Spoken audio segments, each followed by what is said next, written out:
now the start of a fresh new series on 4, which provides food for thought.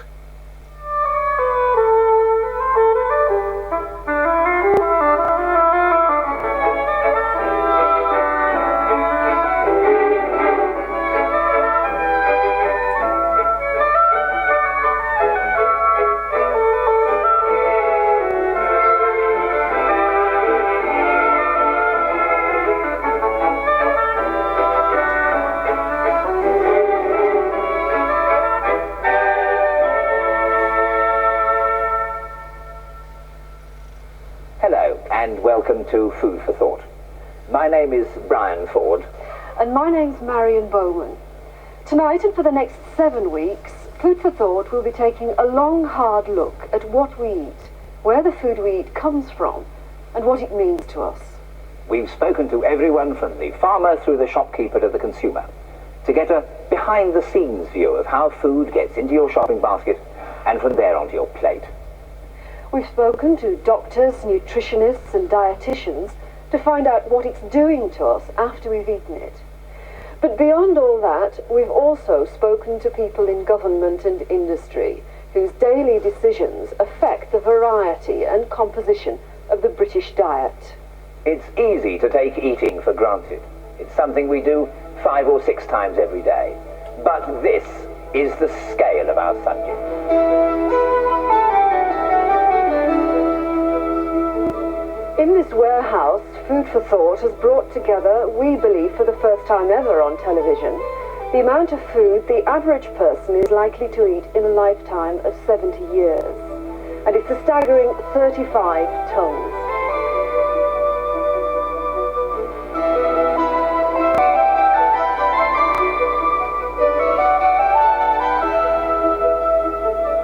But even this isn't the whole picture.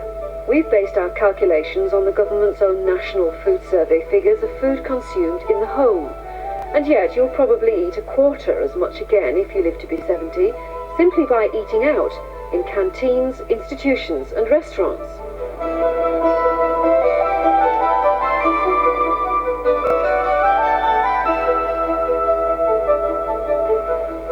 So if you are an averagely omnivorous person looking forward to your 70th birthday, you will have eaten your way through 36 of these endearing little creatures, in addition to 7 cows, dozens of pigs, and perhaps 550 chickens. That's 10 times my body weight in beef, nearly 5 times my body weight in pork, and 7 times my body weight in lamb. In all, that's nearly 4 tons of meat. The amount of water I would drink in a lifetime would fill a 10-metre swimming pool. And I'd have drunk the contents of one of these milk tankers. That's about 2,000 gallons of milk. I'd consume some 13,000 eggs and nearly a ton of butter, cheese and margarine, together with 20,000 potatoes. There's 100 kilos of salt and over a ton of sugar to get through. And, eat your heart out, Popeye, over 2 tons of green vegetables.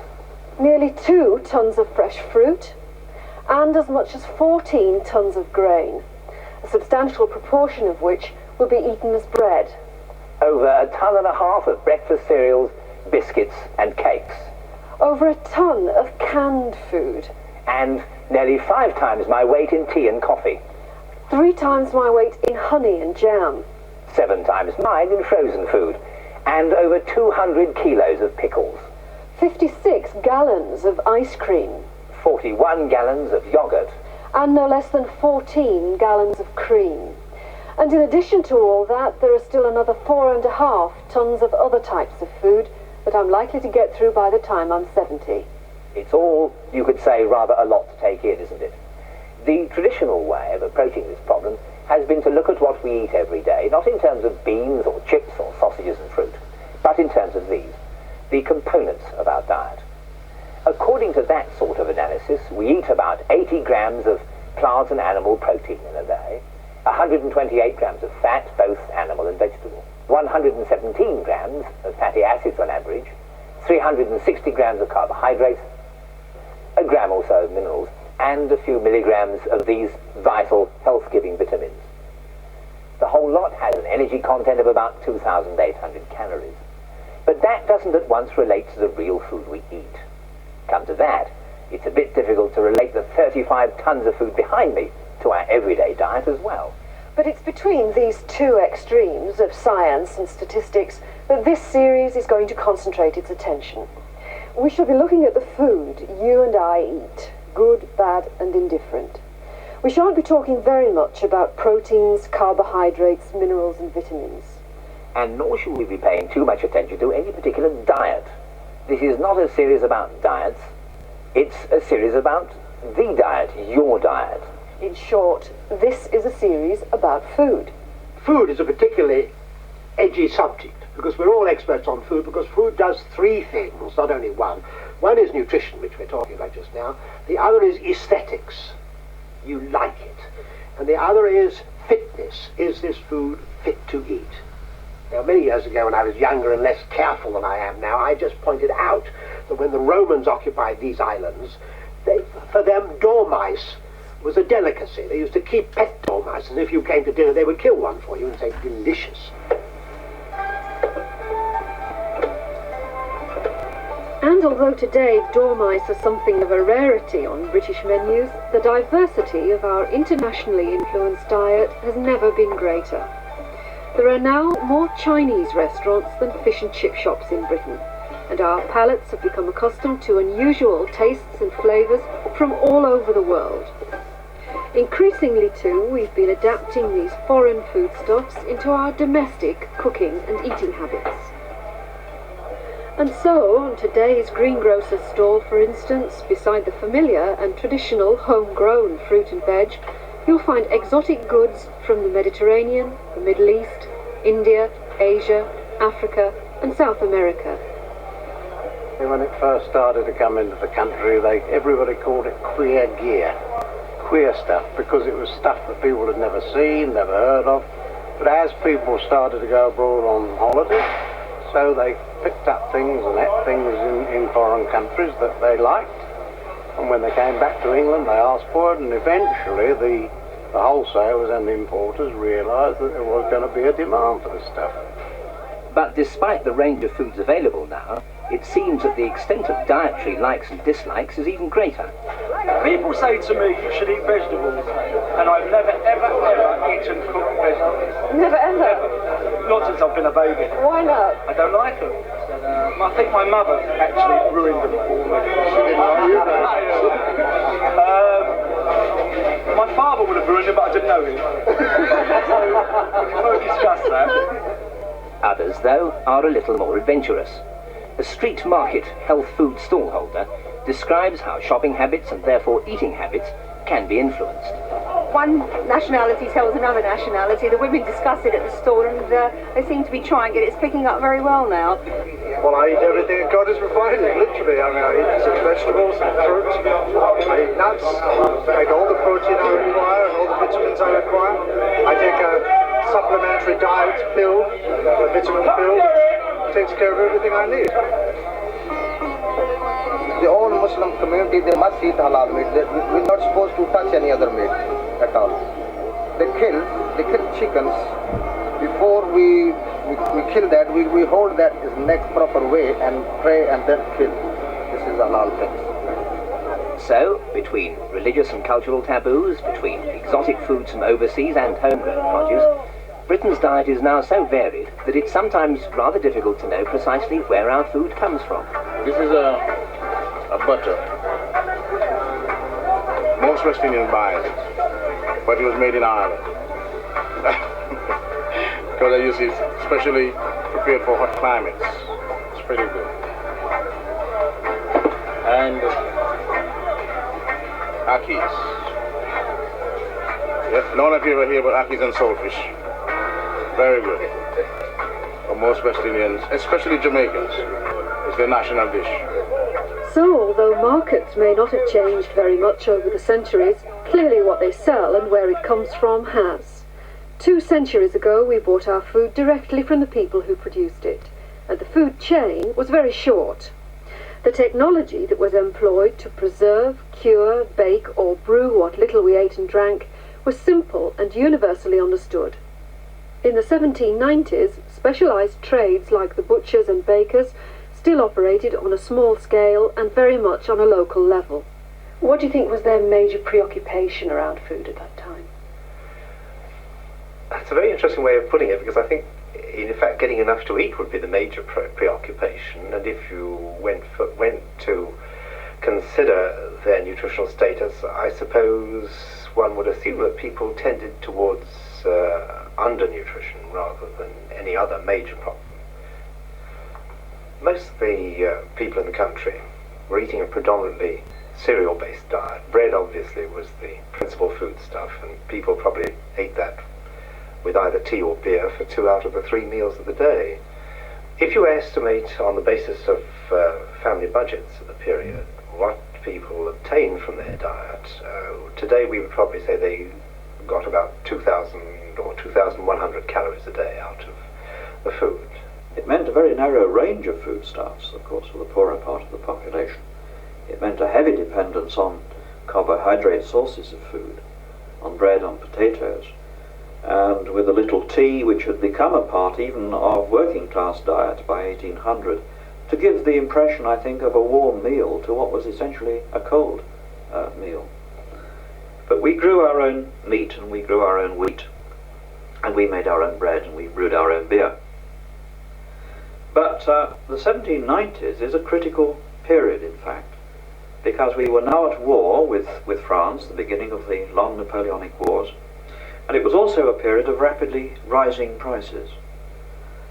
And again, if one is thinking of the poorer part of the population in 1800, they were spending 70–80% of their small wages, and they of course could be as little as 6 or 7 or 8 shillings a week for an agricultural labourer. They're spending 3/4 of their earnings on food, and in some cases they're spending half of all their earnings on bread alone. But it was a different story for the well-to-do. The Industrial Revolution was drawing more and more people from the country to the towns, and the newly prosperous middle classes were quick to take advantage of the fundamental changes that were occurring in the food chain.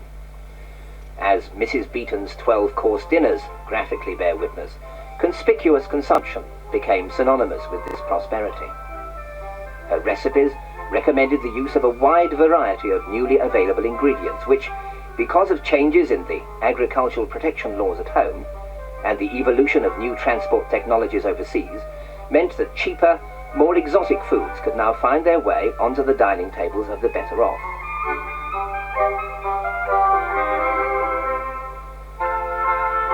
In the later years of the 19th century, wealthy Victorian families reaped the rewards of both those accelerating food technologies and the overseas harvests in corn, beef, lamb and fruit.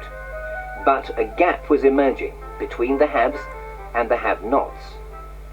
I think one has to say that despite the improvements that we were talking about in the 1880s, there remained a very high proportion of the population, probably a third, according to the surveys of Booth and Rowntree, which were still absolutely poor and which were not sharing in the benefits. And that in itself is an amazing comment, really, upon what was the richest nation in the world and the greatest empire in the world. We moved, of course, shortly after that into the Boer War from 1899 till 1902. And that, I think, was a profound shock for the British people.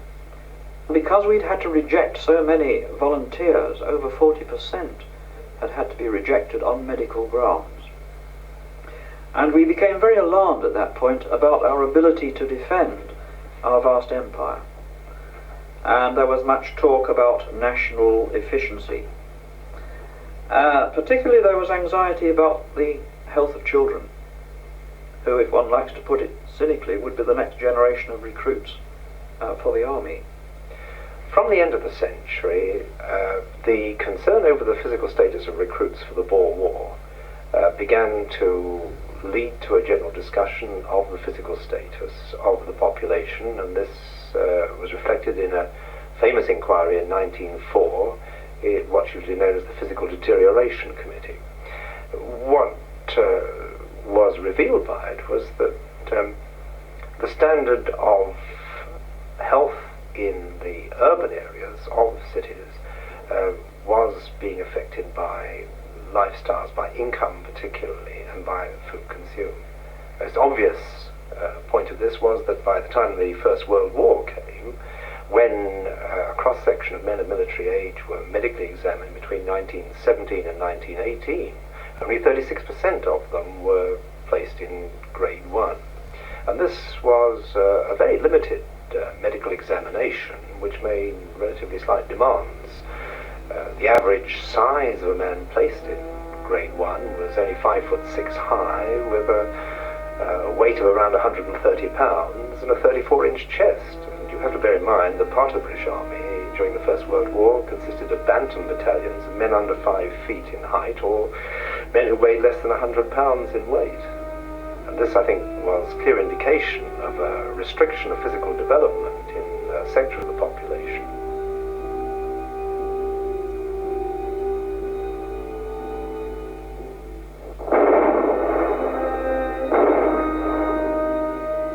But by the latter part of the Great War, the resources of men and food were in short supply, and at one point in 1917, there were just 4 weeks' supplies of food in the entire country. Having survived the rigours of the campaigns, though, those who were fortunate enough to return expected a new age of prosperity to be awaiting them. Such prosperity as there was short-lived.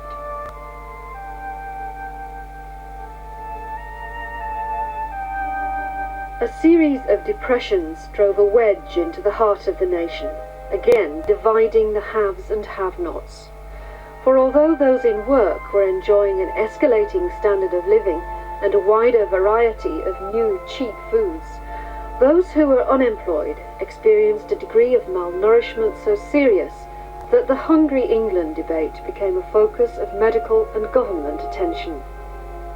From 1932 onwards, the Ministry of Health put forward a minimum diet which they estimated to be 3,000 calories a day. They estimated that you could obtain this for the expenditure of 4 shillings 10 halfpenny.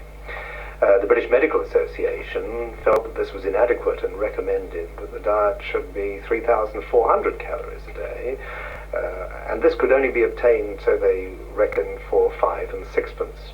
And of course the difference between 5 and 6 pence and 4 and 10 pence halfpenny was all the difference between what could be obtained on the unemployment pay and what couldn't. Their conclusions were widely reported in the newspapers, and they shocked the public conscience. The scientists said that the health of the nation was being gravely affected by insufficient food and wrong feeding. Some of them went so far as to say that half the people of Great Britain are undernourished. It would seem surprising that large numbers of people can be underfed or wrongly fed without themselves or anyone else realizing it, yet such is the case. The recent discoveries of science in the field of nutrition have indeed opened up a new era in medicine. So let us meet a few of the leading workers in the field and hear some of their main conclusions. In 1912, Sir Gowland Hopkins, late President of the Royal Society, whom you see here in his Cambridge laboratory, drew the attention of the scientific world to the existence of vitamins, those organic constituents of common foods which are needed for proper growth and to give protection against disease. But knowledge of the existence of vitamins is no substitute for eating them, and in the 30s it was clear that too many people weren't getting a proper diet, even though, as one commentator put it, they didn't look like they were starving. Maybe not, my friend, but you don't need to look half-starved to be sick from undernourishment. Who are you, sir? My name is John Orr. I've spent a number of years studying the effect of food on health. That's the science of nutrition. What do you mean? Well, what I mean is this. There's a big difference between not having enough food to eat and not eating enough of the right kind of food for good health. People used to think that the food was good enough if they felt their bellies full. But in the last 20 years or so, we have completely changed our ideas about food requirements. What Boyd Orr did was to change conceptually the whole idea which the government had had until this time. The government had been concerned to establish a minimum diet. John Boyd Orr, taking what we would regard as a newer, more contemporary idea of health, began to suggest that people needed an optimum diet. And nothing that the government had previously been involved in had led them to think along the ideas of an optimum diet rather than a minimum diet. What sort of information were these reports in the 30s coming up with about food? Oh, well, the real information, I think, the most important information really was the great disparity between the poor and the rich. The people with plenty of money got ample supplies of all the desirable foods. The poor people couldn't afford to buy them. Children in poor families couldn't get sufficient milk. I mean, they only got, for the families, something like a fifth, about a fifth of the amount of milk that rich families got. And it was estimated that about a quarter of the children in the population belonged to large poor families. And surveys were done on the diets of these people, and it was shown that the diets of such families were short in all the constituents which had been identified, so that almost by paper calculations you could find out that a high proportion of the children in the country were not getting sufficient nutrients for proper growth. And there was evidence of malnutrition. There was plenty of evidence of malnutrition. Children didn't grow properly. Some of them had rickets. They had a lot of infectious diseases, which just things like running noses and running ears and various rather simple manifestations of malnutrition. For the well-to-do, though, running noses were like tram cars or unemployment. They happened to other people. And for many years, nutrition was seen to be a low-status pseudoscience, with no authority or credibility, and which had little or nothing to do with eating. It fell to the lot of home economics teachers like Patty Fisher to grapple with the subject and to prove its relevance to her pupils. Well, I was a perfectly normal home economics teacher. That's to say, I began with, I hope you've all got clean aprons, we're going to make rice pudding this morning. Or we made jam tarts and beef stew and so forth, and took it home in jam jars. I did all the usual teaching, and then there was a lesson on proteins, fats and carbohydrates. But I didn't really get nutrition going in my classes until the late 30s. And then it was really the war that precipitated nutrition education for me and linked it up with cookery. What about the war? What influence specifically did it actually have on you? First exciting thing that happened was the Ministry of Food, one of the most wonderful social experiments of our time, a model. And foods were rationed, and the rationing was done by a team of experts at the top of the ministry. Sir John Drummond, Sir Boyd Orr, John Boyd Orr, they were the famous people of the time. And young Dr. Pike was there as well. One of the first jobs I was given by my chief, Sir Jack Drummond, was to go round British prisons, all kinds of prisons, open prisons, closed prisons. I spent 3 weeks in Dartmoor, which is a comparatively short period of time to spend in that establishment. Because, you see, suppose you commit a robbery. Suppose he commits a robbery, and he goes, because you wouldn't go to Dartmoor, they don't have ladies there. Well, if you commit a robbery, you're not a lady. Anyway, you don't go to Dartmoor. And you take your ration book with you, and then you give it to the governor, and you can get your rations. Now, it would have not been well received had people in jail who committed robberies and that sort of thing got bigger rations than people out of jail. But the point was, in jail, you're not able to go shop around and go to the points things and go and so on. So my first job was to go all the way around and analyse the food in the different kinds of jails. With scrubs and goodness knows where. And nutritionally, they were adequate. But a number of people in jail complain about the food because you've nothing much to do except complain about the food. And they complain about the food not because it didn't contain enough thiamine or riboflavin or niacin or ascorbic acid, that's A, B, C and D vitamins, but because it wasn't nice or it was cold. Look what their dishes up with. That's the point. There are the two sides to it. And people complained during the war years if they couldn't get the sorts of things that they wished they could get.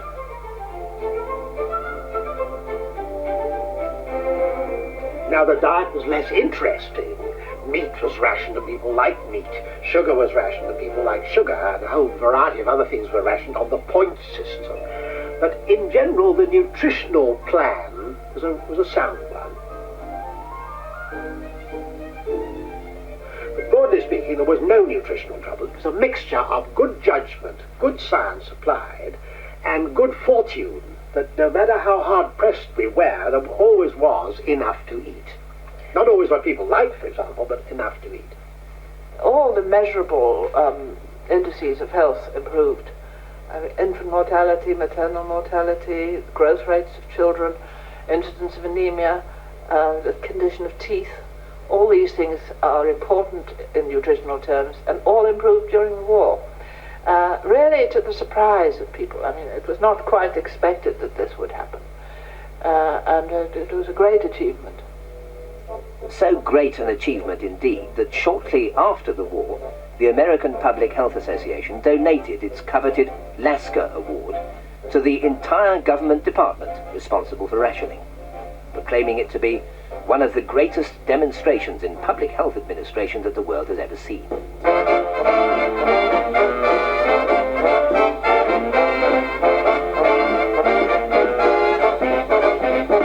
It was a social policy that had been conducted with flair and imagination, as well as practical good sense and an acute awareness of the needs of wartime. Indeed, despite the circumstances, some very poor families had never been better fed.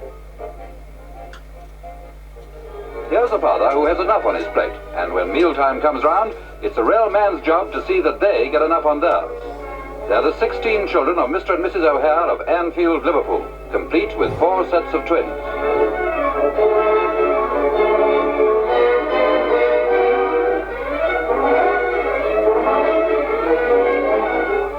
"15-year-old Marjorie, the eldest girl, has a busy time of it, but with a family of this size, everyone has to turn to and help.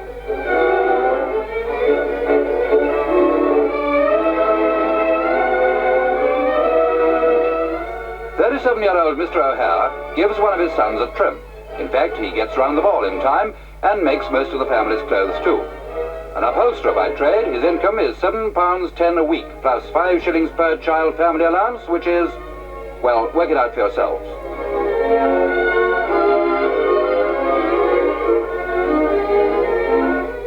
And what about Mother? She holds what looks like a royal flush of ration books, or should it be a full house? Each week, 9 pounds of sugar, 6 pounds of butter. Each day, 10 pints of milk, 8 2-pound loaves, and 15 pounds of potatoes. It's a full-time job for both parents looking after a family of 18. But everything, including bedtime, moves to schedule, and they're all very, very happy.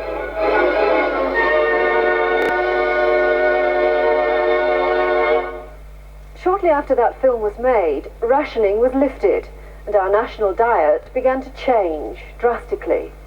There was a rebound after the austerity of the war years into excessive and conspicuous consumption. We were tasting new and different types of food. Some were imported during the war, others coming in as a result of our increasing opportunities to holiday abroad. The high street was changing too, for as the small general stores, fishmongers and butchers began to disappear, supermarkets took their place. But perhaps most of all, our eating habits changed. More food came to be eaten away from home, and the regular routine of family meals began to disintegrate. We wondered what effects those changes would have had on the O'Hares, the stars of that unique wartime movie. So we tracked them all down, and for the first time in over 30 years, there they were, seated once more as a family around the same dining table. But I think it makes them that do remember it, the old ones. No, but if you think about it, if you do, yes, out the archive. If you think back to it, it makes you a better manager today than a lot of the younger ones are today, because they've never experienced it. Even though it was, rationed, you still got your fair share, and I think you were healthier for it as well. Yeah, well, I always say with me mum with 16, I thought that must keep a few of us going. If she managed with 16, we've got to manage for Shakespeare. Well, I always tell myself that, yes. For convenience sake, we do eat a lot of frozen stuff, but for choice, it's got to be fresh. I think that's the major difference is that we were brought up on fresh foods, so we tend to prefer those rather than frozen. My husband doesn't like frozen foods at all. I will do them sometimes, convenient, but I don't particularly like them. I do like fresh foods, but particularly after watching that programme on telly the other week, I would never ever eat another sausage, nor pie. I'd just like to congratulate Nina waiting the arrival of a third grandchild, which happens to be the 109th addition to the family. And Their clan. Yeah. And also to remember my mum and dad, Dorothy and Robert. Well, to them all. Cheers. Cheers.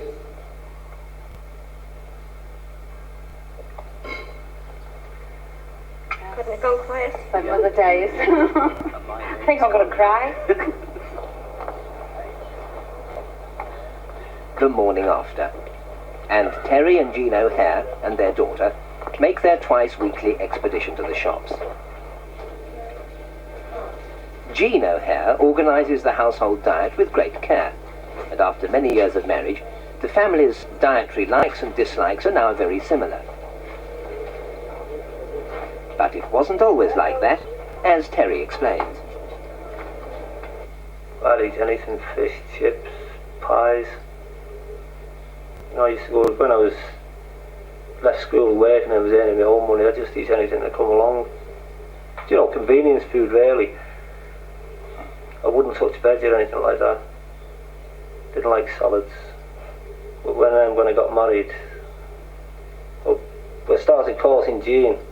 I used to go to theirs for dinner and find out that eat everything that was put in front of me.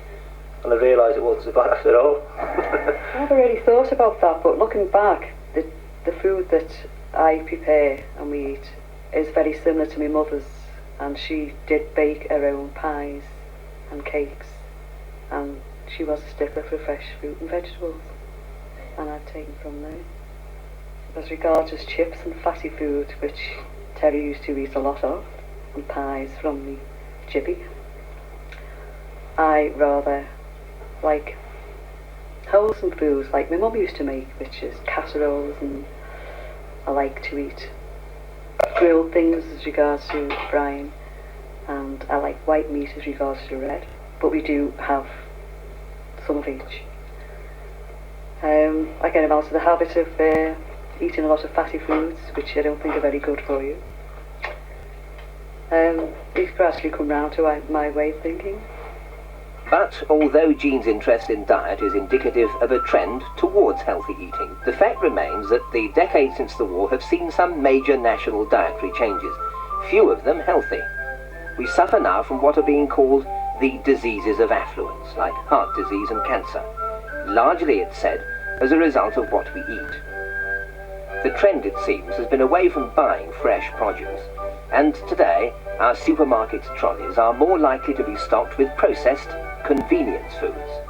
For instance, in the last 30 years, spending on food has dropped from 30% of the total household budget to 20%. And the household itself has changed dramatically. The so-called traditional family of a breadwinner husband with a dependent wife and 2 children is now almost extinct. What has increased has been the sale of convenience foods, and many more meals and snacks are now being eaten away from home, in schools, works canteens, restaurants, pubs and supermarket coffee shops. The biggest change in the nation's shopping basket is that we buy a lot less starch than we did. Our diet's much less bulky than once it was. We eat a third less bread, in spite of the amount of science that goes into making bread on a vast scale. We eat a third less flour, partly because we don't eat biscuits and afternoon tea, and a third less potatoes. Although, mind you, we do compensate for that a little by eating 12 times as many crisps as we did in the 1950s. The biggest drop has been in the sale of oatmeal products. Only a third of the oatmeal that was once sold is now bought by the housewives and the husbands of Britain. But what has increased has been the sale of this sort of cereal. The famous British breakfast of bacon and egg has become less and less popular. Nowadays, only 1 in 6 people starts the day with a cooked meal. But the sale of breakfast cereals has doubled. Surprisingly enough, at the top of the food family budget is still milk. We consume more milk than anybody else in Europe. We're 20% of Europe's population, but drink 40% of the milk. Even there, though, the individual trend is still downwards, from 5 pints each a week down to 4. That's partly because of competition from fruit juice, which has gone up 3 times since the 1950s. But milk products haven't been doing too badly. Sales of yoghurt, for instance, have increased 8 times, and cheese by 1/3. But surprisingly, we're eating less butter and margarine. And whereas we used to eat twice as much butter as marge, nowadays it's the other way around. The amount of invisible fat that we eat, though, has increased, largely because it's hidden in meat and meat produce. Since 1955, meat consumption has gone up by about 16%. Not because of things like beef and lamb. Consumption there has gone down a little. It's mainly because of the enormous increase in the amount of chickens that we buy. They've gone up 12 times since the 1950s. The consumption of fresh vegetables has dropped by about 1/5 as well, but the sales of processed veg have doubled. Frozen peas and beans, and tinned beans and tomatoes account for most of that. And in fact, beans on their own make up nearly half of all the canned vegetables sold in Britain. And fruit has done quite well too. It's up 20%, but by European standards, we still eat relatively little fruit. And finally, there's the interesting case of white sugar. We each eat at least 38 kilograms of the stuff per year. That's nearly a bag of sugar each in a week. But sales of white sugar in that form have actually been declining for some years. The trouble is that there's hidden sugar in our diet, not just in jams and sweets and confectionery, but also in soups, in sauces, and even in tinned meats. So what does all this add up to? Over the last 30 years, we've been eating too much fat, too much sugar, and too much salt, and not enough of the bulky, fibre-rich foods like bread, cereal, and certain vegetables. And nutritionists are now concerned that it's a trend that must be reversed. In nutritional terms, we've had a decline in carbohydrate consumption, perhaps helped by the wrong idea that starches are particularly fattening. And there has in fact been a decline in sugar consumption, which of course we consider good. There's been an increase in the proportion of total fat in the diet, and protein, which we've always thought of as so valuable, actually has stayed roughly the same as one might predict. Fruit consumption has gone up, so that's helped the vitamin C consumption, but on the other hand, other components of the diet, fresh vegetable consumption has gone down.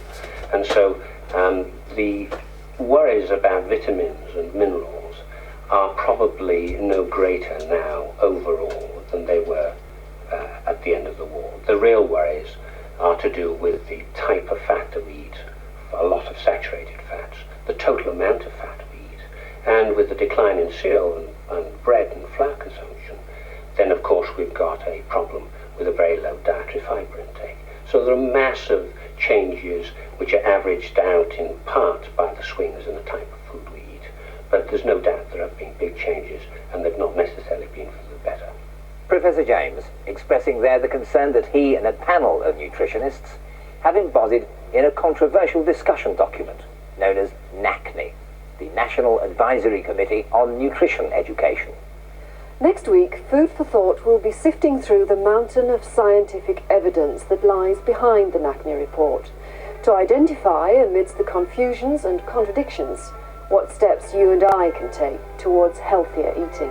Why not join us then?